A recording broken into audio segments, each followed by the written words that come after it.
You love them or hate them. This guy made over $1 million in 5. Meme coins make millionaires every month, whether you love them or hate them. This guy made over $1 million in 5 days. This guy turned $16,000 into 10 million. So that made me curious. Is it possible to predict the next big meme coin? Are there patterns that someone can spot to point to the next 100x? Or is all this some completely random gamble? Well, I've discovered something in my research. There are distinct patterns and rules to the meme coin game. Patterns that might just make you a fortune, and rules that protect you from rug pulls and scams. Now, just to be clear, this isn't financial advice. Meme coins, no matter how you approach them, they're pure degen gambling. But if you're sick like me, here's everything you need to know. Meme coins are pure psychology. In my research, an extremely clear pattern emerged. Meme coins are literally an assault on our psychology and our biases. The more psychological boxes a meme coin can check, the more likely the world is to purchase it. If the world is purchasing it and you were early, you get rich. It's that simple. So let's start with the name. There are thousands of meme coins named after dogs, Pepe, Elon Musk, anything memeable. And if you're a normal human being, your initial reaction to something like a Pepe that you put money into, you go, that's pretty stupid. If you're a crypto investor, your reaction is something like, that's pretty stupid. Can I make money off of it? At least we all agree that they're stupid, but it does make sense if you really think about these. A memeable name, by definition, is simple and understandable. The name Shiba Inu is attractive to millions of people because millions of people can look at the name Shiba and think, huh, funny looking dog. It's that simple. You don't need to think to understand the names of these popular coins. The name should embody some concept that is extremely easy to understand and extremely likable by the average person. Like, who doesn't like a Shiba Inu dog?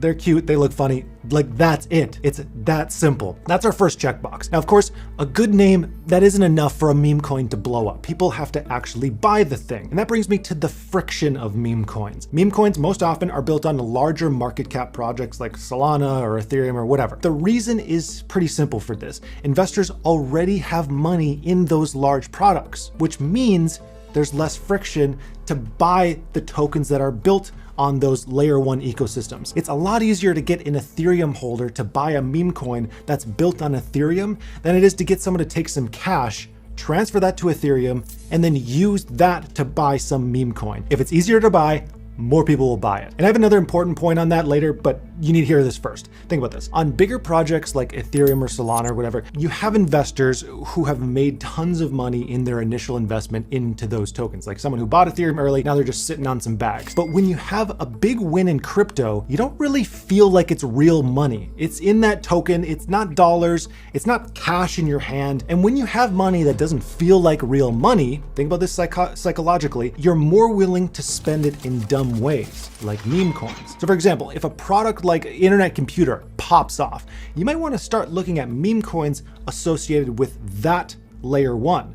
The reason being is you have a ton of investors actively looking for the next spot to park some of that cash. And of course, meme coins are often the loudest projects marketing-wise because they are just pure marketing. Plus, they're extremely simple to understand, so that's kind of an attractive place to park some of those gains that you made that don't really feel like real money. And yes, you need to be extremely careful with all this because while meme coins are subject to these capital flow principles, they're also completely insane. And they're subject to extreme cycles of hype that typically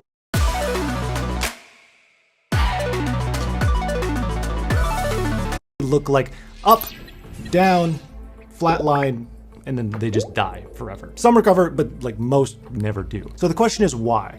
Why do they pump in the first place beyond what we've already talked about so far? The answer might lie in how the internet functions as a whole. But first, real quick, let me do a portfolio update. We've been doing a ton of trading over on the Finova Patreon page. Here's a recent trade that we did that resulted in a 14% gain in one day on a Matic short position. This was because we noticed the price would likely drop earlier in the day. You would have had access to that trade and many others like this 25% gain if you were a member of our Finova Patreon last week. Now, unfortunately, right now, we're totally sold out of spots on the Patreon. We will be for a while as we work on building out course material for current members, but for everyone asking, I'll let you know when we have more spots available. Now back to the internet and its influence on meme coins. This is super important. The internet is amazing at pushing whatever idea is currently popular. Meme coins are great at taking whatever's currently popular, riding that wave, and making some money off of it. When coins like Doge or Shiba Inu come out, they blew up. Then copycats wanted to jump on the bandwagon. So then they took that dog theme and then ran with it. Others just took the word Inu and attached anything they could think to it, like cock.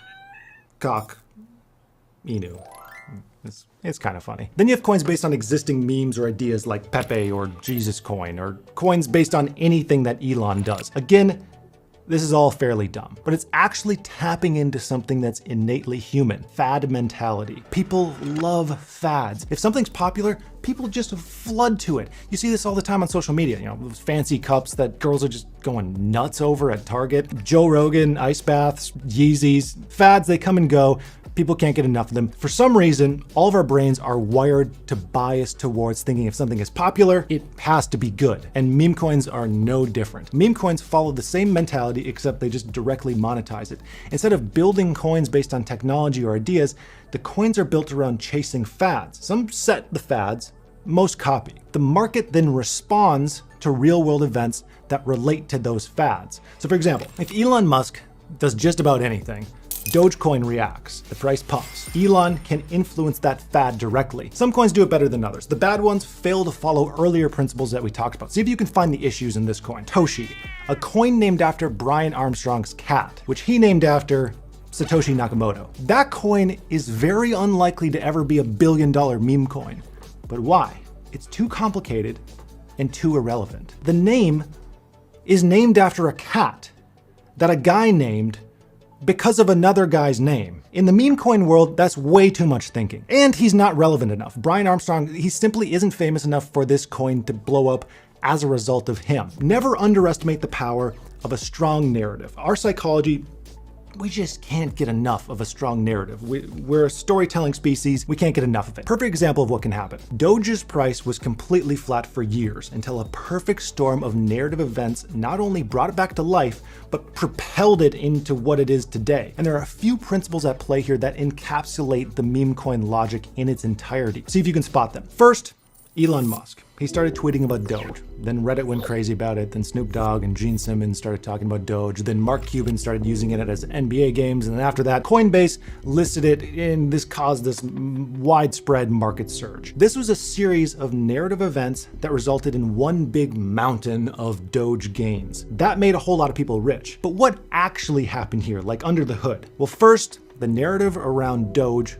was resuscitated. Before Musk, Reddit, and the others, Doge was pretty quiet. The price reflected that. You know, it's pretty flatline. But when their combined narrative event got people on the fad, money started flowing back into Doge. Next, it was listed on Coinbase and other exchanges. This was huge. This was the moment. It checked a psychological box that almost no meme coins are ever able to check: legitimacy and credibility. As a result, people were extremely willing to invest. Not only that, it's even easier to buy that thing, so there's less friction. Anyone can get a Coinbase account and buy some stuff. They don't even have to worry about cold wallets, hot wallets, custody, things like that.